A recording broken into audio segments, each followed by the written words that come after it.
नए साल में मुल्क के तमाम बाशिंदों के लिए बड़ी खुशखबरी है। नए साल पर मुल्क को कोरोना वैक्सीन का तोहफा मिला है।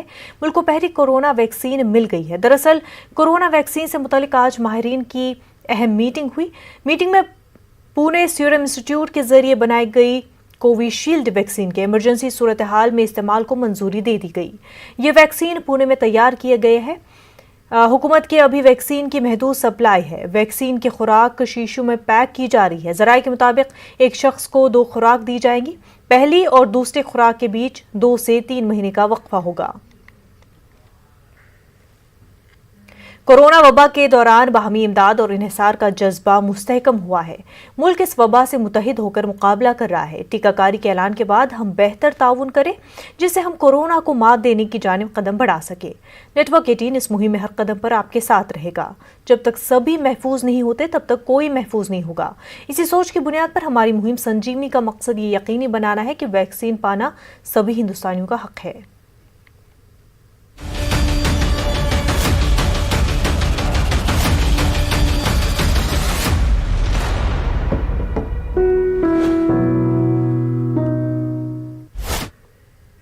उम्मीद की जा रही है कि मुल्क में आइंदा कुछ दिनों में कोरोना वैक्सीन की टीकाकारी का अमल शुरू हो जाएगा। इस दरमियान वैक्सीन के हलाल और हराम से मुतल्लिक बहस भी जारी है। वहीं इस मामले पर जमात इस्लामी हिंद की शरिया काउंसिल ने गाइडलाइन जारी करते हुए कहा है कि अभी सूरत हाल वाज़ेह नहीं है, ताहम जान बचाना ज्यादा जरूरी है।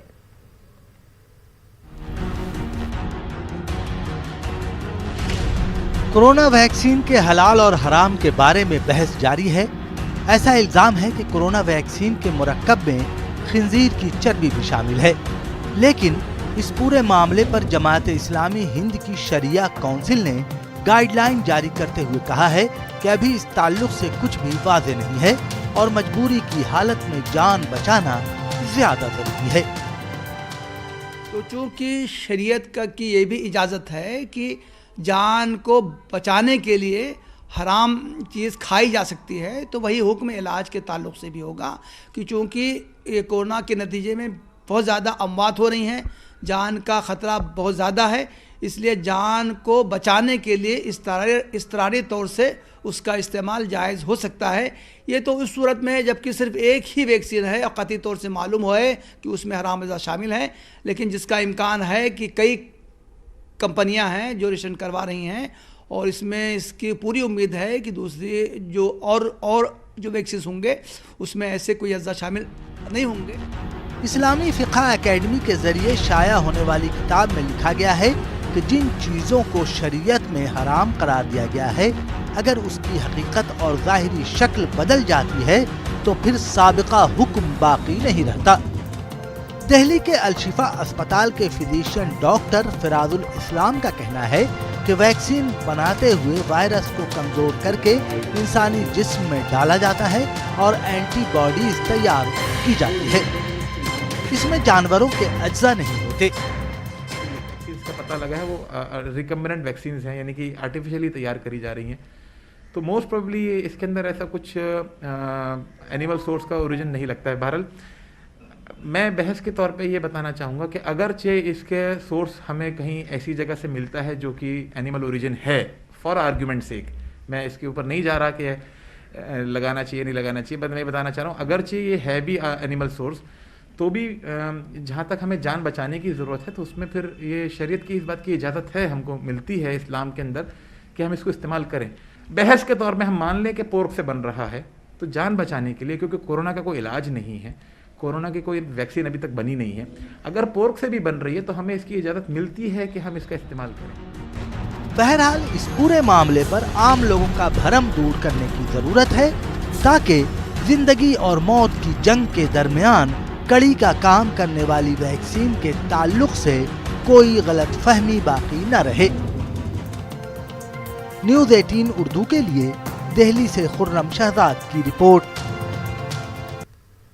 कर्नाटक में तालीम के हवाले से एक अच्छी खबर है। आज से रियासत में स्कूल और कॉलेज दोबारा शुरू हो गए हैं। कोरोना वबा की वजह से 9 महीनों के बाद तालीमी इदारे खुले हैं। पहले मरहले में 10वीं और 12वीं जमात की क्लासेस शुरू करने की इजाज़त है।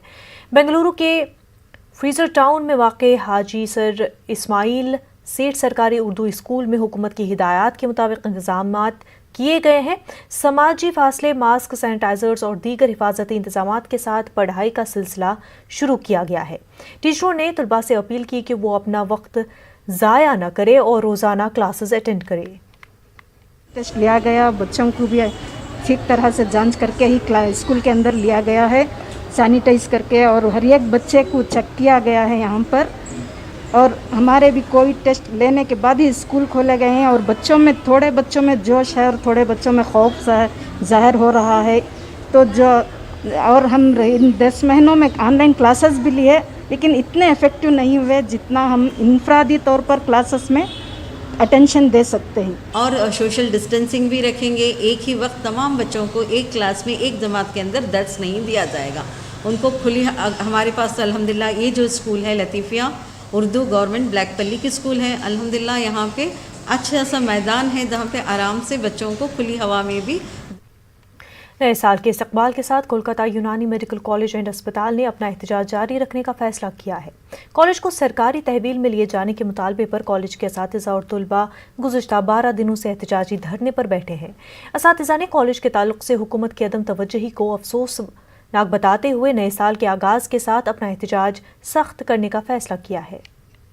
जो प्रॉब्लम है वो प्रॉब्लम यह है कि 2010 में हमारा बिल पास हुआ था कॉलेज के टेक ओवर का, और 10 साल गुजर जाने के बाद आज भी जहाँ था वहीं पर है। तो ऐसी हालत में हम लोग क्या कर सकते हैं और क्या नया साल मना सकते हैं। लेकिन अब हम लोग हुकूमत को जनाने के लिए या उन लोगों को जनाने के लिए यहाँ पर बैठे हुए हैं कि हुकूमत हो सकता है उसको मेहरबानी उसकी थोड़ी सी हो और उसके ऊपर रहम आया, हमारे ऊपर रहम आए उसको, कि हो सकता है कि मतलब इतना बड़ा कॉलेज है एक पूरे स्टेट में, बल्कि अगर ये कहा जाए कि पूरे ईस्टर्न रीजन में, उड़ीसा, झारखंड और बंगाल, आसाम, उसके बाद ईस्टर्न स्टेट में कोई और दूसरा कॉलेज नहीं है। और ये यूनानी पैथी आज से नहीं, ज़माने कदीम से ये इलाज मुआवजा करती चली आई है। इससे लोगों को फ़ायदा है, लोगों के घर चल रहे हैं, लोगों की बीमारियां ठीक हो। मुंबई क्राइम ब्रांच यूनिट 8 की टीम ने लाखों रुपए के खतरनाक हथियारों के साथ एक शख्स को गिरफ्तार किया।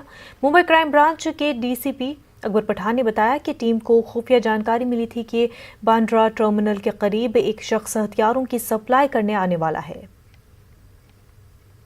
ये जो हमने हथियार बरामद किए हैं, ये पूरे फायर आर्म्स इंडिया में बने हुए ऐसी प्राथमिक सूचना है। इसमें जो कार्बाइन है, कार्बाइन पर मेड इन जापान स्टेट इस तरह से लिखा हुआ है। साथ में जो 3 पिस्तौलें वो भी इंडिया में बने हुए हैं, इस तरह की सूचना है।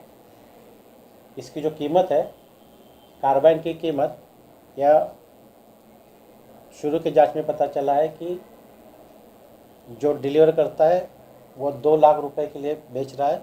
साथ में मैगज़ीन जो है उसकी 10,000 रुपये, पिस्तौल की कीमत, एक पिस्तौल की कीमत 50,000 और एक राउंड की कीमत 1,000। इस तरह से कुल 3,75,000 का पूरा फायर आर्म्स का जखीरा हमने सीज किया है। इसमें मेड इन जापान स्टेट इस तरह से लिखा गया है। शुरू में पता चल रहा है कि ये यहाँ पे ही इंडियन मेड ही है। एंड सर, डिजाइन फैक्ट्री के बारे में बता पाए कहाँ ये माल बना? इन्वेस्टिगेशन में इस स्टेज पे मैं इतना आपको साझा कर पाऊँगा कि ये जो वेपन्स बने हुए हैं वो मध्य प्रदेश के स्टेट में बने हुए हैं, और उसकी डिटेल जानकारी हम अभी आरोपी से हासिल कर रहे हैं।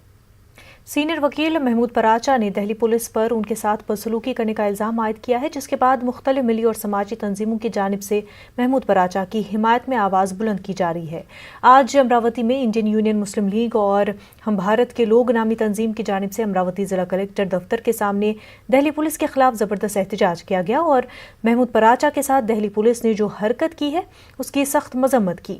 साथ ही ज़िला कलेक्टर को एक मेमोरेंडम पेश किया गया जिसमें मुतालबा किया गया कि दिल्ली पुलिस ने जो हरकत महमूद पराचा के साथ की है उसकी CBI तफ्तीश की जाए और खाती पुलिस वालों के खिलाफ सख्त कार्रवाई की जाए। पराचा जो कि वहाँ के मजलूमों का, ज़रूरतमंदों का केस लड़ रहे हैं, जिनकी दुकानें वहाँ पे जलाई गई है, जिनका नुकसान हुआ है वहाँ पर, उनका केस लड़ रहे हैं। तो अब और उनके जैसे कई और वकील हैं जो उनका केस लड़ रहे हैं, तो उन्हें भी मानसिक तौर पे परेशान किया जा रहा है, उनके घर की बेजा तलाशी ली जा रही है, उनके ऑफिस पर कुछ गुंडे किस्म के लोग भेजकर उन पे प्रेशर दबाव बनाया जा रहा है। जो बार एसोसिएशन और बार काउंसिल ऑफ इंडिया है, तो उन्होंने इसके लिए आवाज़ उठानी चाहिए, अपनी आवाज़ को बुलंद करनी चाहिए, क्योंकि अगर आज एक सीनियर मोस्ट वकील के खिलाफ अगर इस तरह की कार्रवाई कर रही है पुलिस, तो कल को दूसरे वकील को भी टारगेट किया जा सकता है, निशाना बनाया जा सकता है। आदेश दिए थे उच्च न्यायालय ने कि दिल्ली पुलिस जाके उनसे साथ में इन कैमरा पूछताछ करे, जो दिल्ली दंगे के मजलूमों और पीड़ित लोगों के जो केस लड़ रहे थे, बल्कि उनकी आर्थिक मदद भी कर रहे थे। तो दिल्ली पुलिस की जो कार्रवाई थी महमूद पराचा के साथ, तो वो एक तरह से इंसानियत को कलंकित कर। मालेगांव कॉरपोरेशन हदूद में कॉरपोरेशन और महकमा पुलिस की जानिब से बीफ फरोख्त करने के ताल्लुक से सख्ती बढ़ती जा रही है। जो लोग गली कूचों चौराहों पर बीफ फरोख्त करते हैं, उनके खिलाफ पुलिस और कॉरपोरेशन ने मुहिम शुरू की है। इन बीफ फरोशों को गैर कानूनी करार देते हुए कॉरपोरेशन ने उनकी ठेला गाड़ियां और बीफ जब्त कर ली है, जिसके बाद मालेगांव शहर में कुरैश बरादरी में नाराजगी देखी जा रही है। कुरैशी बरादरी ने इंतजामिया के खिलाफ धरना दिया है। मुजाहिरीन ने म्युनिसिपल इंतजामिया और कमिश्नर के खिलाफ नारेबाजी भी की। आखिर में म्युनिसिपल कमिश्नर की गैर मौजूदगी में असिस्टेंट कमिश्नर ने यकीन दिलाया कि जो लोग कानूनी तरीके से अपना कारोबार कर रहे होंगे, उन्हें तकलीफ नहीं दी जाएगी। मालेगांव महानगर पालिका में के स्लैटर में बीफ का स्लैटरिंग करते हैं और वो दुकान लगाते हैं, डेली का बीफ बेचने के लिए दुकान लगाते हैं। जो कमालपुरा भाग में, जो मोमिनपुरा भाग में, कुरैश मोहल्ला भाग में जो कुरैश बिरादरियों का वहाँ पर पॉपुलेशन है, वहाँ पर दुकानदार और लाइसेंसदार रहते हैं। और वहाँ पर आज मालेगांव महानगर पालिका एमटीएस डिपार्टमेंट के अधिकारी और पुलिस डिपार्टमेंट ने रेड की, जो लोकल माल बिक रहा था। मिली जुली लड़ाई लड़ने का कमिश्नर पे मेरा स्पष्ट आरोप है कि कमिश्नर जानबूझकर कुरैश बिरादरी के लोगों को परेशान करने का काम जो आज किया गया, इसके निषेध में आज हम लोग मालेगांव कारपोरेशन के यहाँ पर धरना आंदोलन कुरैश बिरादरी। कड़ाके की ठंड में भी गाजीपुर बॉर्डर पर किसानों की तहरीक जारी है। साल के पहले ही दिन आज काफ़ी ठंड थी और तहरीक के दौरान सो की लहर उस वक्त फैल गई जब एक किसान की ठंड से मौत हो गई।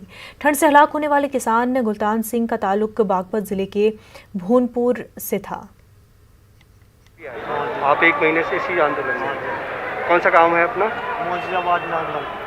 बागपत में है ये? हाँ, बागपत। गाजियाबाद मसूरी पुलिस और महकमे एक्साइज की टीम ने मशरक़ी पेरिफेरल एक्सप्रेसवे से मशकूक गाड़ी रोककर गाड़ी से नाजायज शराब की 25 पेटियां बरामद की है, जिसकी लागत लगभग 1.25 लाख रुपए से ज्यादा बताई जा रही है। साथ ही पुलिस ने इस मामले में 2 स्मगलरों को भी हिरासत में लेकर तफ्तीश के दौरान मुलज़िमीन ने बताया कि वो नए साल के आगाज के बाद तक़रीबात के मकसद से एनसीआर में शराब ला रहे थे। निरीक्षक श्री कल्याण थाने द्वारा अवैध शराब की रोकथाम में चलाए जा रहे अभियान के दौरान इसमें ग्रामीण वीरेंद्र राजा के कुशल निर्देशन में मसूरी थाना एवं आबकारी विभाग की संयुक्त टीम द्वारा ईस्टर्न पेरिफेरल एक्सप्रेसवे पे चेकिंग की जा रही थी। चेकिंग के दौरान एक चेरोलेट गाड़ी रोकी गई। तलाशी लेने पर 25 पेटी अवैध शराब बरामद की गई, जिसकी कीमत 1.25 लाख रुपए से अधिक आंकी जा रही है। 2 तस्कर भी हिरासत में लिए गए हैं। अलीगढ़ के हसास तरीन इलाके फूल चौराहे पर उस वक्त हालात बिगड़ गए जब 2 तबकों के फरीकीन आपस में लड़ गए। फूल चौराहा वाक़या सराफा बाजार में दुकान के आगे कूड़ा डालने को लेकर कुछ लोग आमने सामने आ गए। हसास तरीन इलाके में अचानक 2 तबकों के दरमियान हुए इस झगड़े से शहर में अफवाहों का बाजार गर्म हो गया। मौके पर पहुंची पुलिस ने दोनों तबकों की जानिब से मिली तहरीर पर मुकदमा दर्ज कर लिया। थाना कोतवाली में आज कचरा फेंकने को लेके 2 पक्षों के बीच में विवाद हुआ, जिसमें प्रथम पक्ष द्वारा तहरीर दी गई कि उनके पुत्र को दूसरे पक्ष के लोगों ने के द्वारा मारपीट की गई। इस संबंध में तहरीर के आधार पर थाना कोतवाली में मुकदमा पंजीकृत किया गया है और मुकदमे के आधार पर शीघ्र गिरफ्तारी करते हुए उसका विधिक निस्तारण किया जाएगा और अभी गिरफ्तारी के प्रयास किए जा रहे हैं। बढ़ती आबादी से मुतल्लिक लोगों को बेदार करते हुए मेरठ की सुरभि परिवार समाजी तंजीम ने कानून बनाने के मुतालबे को लेकर आज से खुसूसी मुहिम की शुरुआत की। शहर के महाराणा प्रताप चौराहे पर तंजीम से जुड़े समाजी कारकुन ने बैनर पोस्टर लेकर मार्च निकाला और मरकजी हुकूमत से बढ़ती आबादी को काबू में करने के लिए कदम उठाने का मुतालबा किया। सर तो ये हुआ है कि 33 करोड़ से 133 करोड़ हो गए। आज़ादी के बाद 100 करोड़ की आबादी बढ़ गई, परंतु आज़ादी के बाद कभी भी इन सरकारों ने आबादी पर चिंतन नहीं किया। अब पूरे देश में घूम घूम कर लोगों से ये अपील कर रहे हैं कि वो बढ़ती जनसंख्या के खिलाफ आवाज़ उठाए और वर्तमान प्रधानमंत्री से हमें कुछ उम्मीद है। ये इतना जनसंख्या भी इतना सब काम कर रहे हैं और अब वो वक्त आ गया है कि जब सरकार को सुनना चाहिए। जनसंख्या का बोझ जिस तरह से धरती पे बढ़ता चला जा रहा है उसको देखते हुए सरकार को जरूर सोचना चाहिए। जनसंख्या के ऊपर हमारा ये अभियान चल रहा है। पूरा वर्ष हम ये अपना 365 दिन अभियान चलाएंगे और हमें मोदी जी से उम्मीद है बहुत अब की बार की अब वो 2021 में कुछ न कुछ कानून अवश्य बनाएंगे। अब बेटियों पर जिस तरीके से बेटियां गर्भ में मारी जा रही हैं उस पर भी हम बड़ी चिंता है। महाराष्ट्र के मारूफ अदीब प्रोफेसर शाजली की 20वीं बरसी के मौके पर नांदेड़ में एक जलसे का इनेकाद किया गया। जलसे में उर्दू के कई नामवर अदीबों और शायरों ने शिरकत की। जलसे से खिताब के दौरान मुकर्रीन ने मरहूम प्रोफेसर शाजली के इल्मी और अदबी कारनामों को उजागर किया। उनकी ज़िंदगी के मुख्तलिफ पहलुओं पर रोशनी डाली गई। शिवाजी महाराज की शख्सियत पर लिखी गई उनकी किताब को तारीखी किताबों में एक अहम मकाम हासिल है। शाजली साहब एक हमारे इलाके की एक बहुत बड़ी शख्सियत थी। वो न सिर्फ एक टीचर, लेक्चरर, प्रोफेसर थे, बल्कि उन्हें अदब के अलावा तारीख़ पर भी जो है बेइंतहा गौर था। उन्होंने शिवाजी पर एक बहुत ही बेहतरीन किताब लिखी और इस लिहाज से भी वो किताब अहम रही कि उसकी इशाअत के लिए महाराष्ट्र असेंबली में 2 बार LAQ हुआ कि इसके छपने में क्या ताख़ीर है, क्यों मुश्किलात आ रही हैं, और फिर हुकूमत को मजबूरन महाराष्ट्र उर्दू अकेडमी को पाबंद करना पड़ा कि वो इस तारीख़ी किताब की इशाअत करे। नए साल को हर कोई अपने अपने तरीके से मना रहा है। आज अलीगढ़ में उस्मानिया हेल्पिंग हैंड सोसाइटी ने घंटाघर पर वाक़ई चर्च के नज़दीक एक कैंप का इनेकाद किया, जहां पसमानदा अफराद को खाना तकसीम किया गया। वहीं ज़रूरतमंदों को कपड़े भी दिए गए। उस्मानिया हेल्पिंग हैंड सोसाइटी भूख से परेशान अफराद के लिए काफ़ी वक्त से काम कर रही है।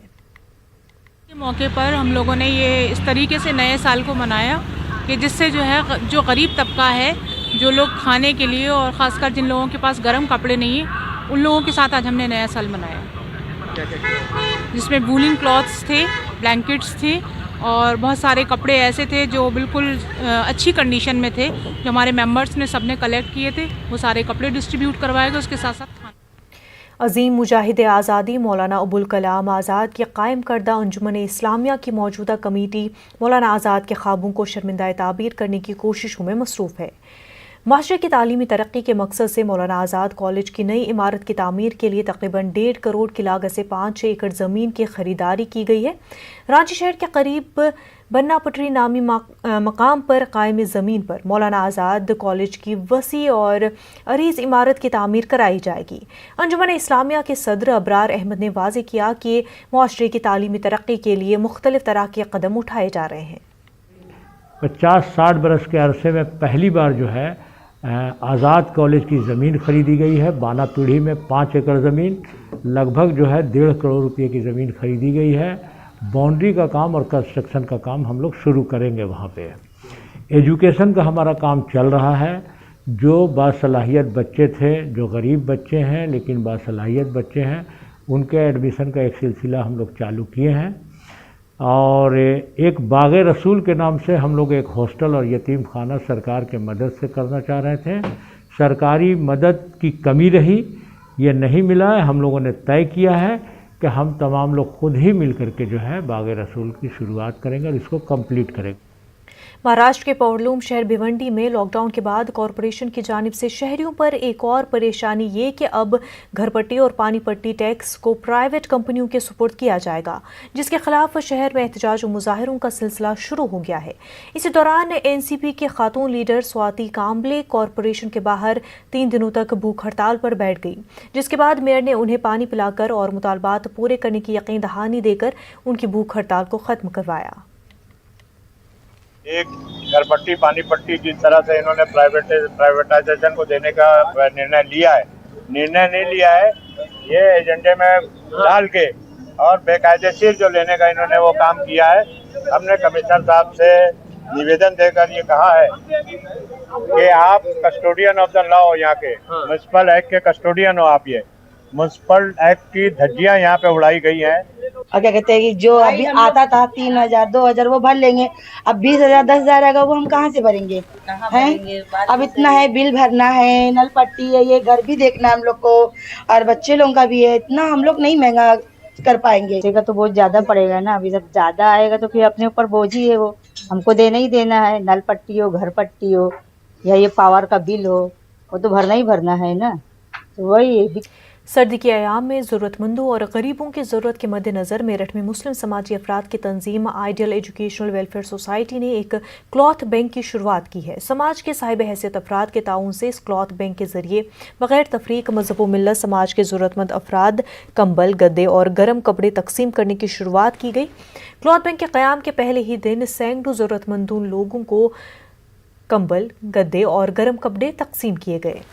क्लॉथ बैंक के ज़रिए एक ऐसी छोटी सी कोशिश है जिससे हम बहुत बड़ी जिम्मेदारी पूरी कर रहे हैं उन लोगों की जो ज़रूरतमंद हैं। उनके लिए वो बहुत बड़ी चीज़ है। और जो कपड़े हम ऐसे हमारे घरों में रहते हैं कि जिनको हम नहीं पहनते हैं लेकिन वो बहुत पहनने लायक रहते हैं, उनको हम अपने क्लॉथ बैंक में जमा कराते हैं और यहाँ से फिर हम उन लोगों को जो ज़रूरतमंद होते हैं उनको तकसीम कराते हैं। हमने कंबल बांटे हैं, गर्म कपड़े हैं, कोट हैं, जर्सी हैं। तो क्योंकि गर्मी को जाड़े को देखते हुए तो कंबल की बहुत ज़रूरत है। गरीब आदमियों के लिए पहनने के लिए कपड़े नहीं है, कंबल नहीं है। तो हमने ये कंबल हैं, कोट हैं और जो भी ज़रूरत होगी इंशाल्लाह वो हम जो हमारे बस की होगा हम पूरी मदद करेंगे गरीब आदमियों की। अब ठंड चल रही है तो अब कंबल है, आगे जब गर्मी होगी तो गर्मी के हिसाब से बांटेंगे। नए साल के मौके पर हज़रत ख्वाजा मोइनुद्दीन चिश्ती की दरगाह पर दुआ का एहतमाम किया गया। नए साल के मौके पर बड़ी तादाद में ज़ायरीन ख्वाजा के दर पर पहुंचे और आने वाले साल बेहतर ज़िंदगी, खुशहाली, कामयाबी और कोरोना से निजात के लिए दुआ मांगी। वैसे तो हर साल नए साल के मौके पर ख्वाजा के मज़ार पर फूलों का गुलदस्ता पेश किया जाता है और चादर चढ़ाई जाती है, लेकिन इस बार कोरोना के सबब सिर्फ दुआया मजलिस का एहतमाम किया गया। 20वीं और 21वीं सदी में करीब 5 दहाइयों तक अपनी मुनफरिद शायरी से अवाम के दिलों पर हुकूमत करने वाले डॉक्टर राहत इंदौरी की आज यौम विलादत है। डॉक्टर राहत इंदौरी अगर हयात होते तो आज अपने मद्दाहों के बीच अपना 71वां जन्मदिन मना रहे होते। डॉक्टर राहत इंदौरी की विलादत 1 जनवरी 1950 को मध्य प्रदेश के तारीखी शहर इंदौर में हुई और इंदौर में ही उन्होंने अपनी ज़िंदगी का सफ़र तमाम किया। अब देखिए रिपोर्ट। हमें दीजिए इजाज़त। आदाब। आवारा सर झुकाने को तेरी दहलीज देख लेता हूं और फिर कुछ दिखाई दे के न दे, काम की चीज देख लेता। डॉक्टर राहत इंदौरी की विलादत 1 जनवरी 1950 को मध्य प्रदेश के तारीखी शहर इंदौर में हुई और इंदौर में ही उन्होंने अपनी जिंदगी का सफर तमाम किया। डॉक्टर राहत इंदौरी का इंतकाल 11 अगस्त 2020 को इंदौर में कोरोना की वबाई बीमारी के सबब हुआ। आज डॉक्टर राहत इंदौरी भले ही हमारे बीच नहीं है, मगर उनके शायरी और तालीम के मैदान में किए गए उनके कारहाय नुमाया हमें हमेशा उनकी याद दिलाते रहेंगे। डॉक्टर राहत इंदौरी की तालीम और तरबियत इंदौर में हुई। उन्होंने इब्तिदाई तालीम और फिर ग्रेजुएशन की तालीम इंदौर से मुकम्मल की। हमें पहचानते हो? हमको हिंदुस्तान कहते हैं, मगर कुछ लोग जाने क्यों हमें मेहमान कहते हैं। साहब, हम अपनी जान के दुश्मन को अपनी जान कहते हैं। हम अपनी जान के दुश्मन को अपनी जान कहते हैं। मोहब्बत की इसी मिट्टी को हिंदुस्तान कहते हैं। एमए की तालीम उन्होंने अवध से हासिल की और फिर पीएचडी की डिग्री उन्होंने भोपाल बरकतुल्लाह यूनिवर्सिटी से मुमताज अदीब प्रोफेसर आफाक अहमद की निगरानी में उर्दू मुशायरों की तहजीबी रिवायत पर तहकीकी मकाला लिखकर हासिल की। आमतौर पर लोग डॉक्टर राहत इंदौरी को सिर्फ एक शायर की हैसियत से जानते हैं, मगर राहत इंदौरी ने अपनी अमली जिंदगी का आगाज एक मुसव्विर की हैसियत से शुरू किया था। खुश्क दरियाओं में हल्की सी रवानी और है रेत के नीचे अभी थोड़ा सा पानी और है। वाह वाह वाह। खुश्क दरियाओं